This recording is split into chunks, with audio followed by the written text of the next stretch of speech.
ತರುವಿನ ನೆರಳು ಕೊಡುವಂತ ಸುಖವು ಕೊಡುವನು ಕೃಪೆಯ ದಿನವು.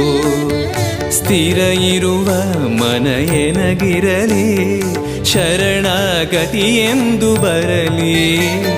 ಭಗವಂತನ ಪ್ರಿಯ ಮಗನಿವನ ಸಾರಿ ಬದುಕು ಇರಲಿ.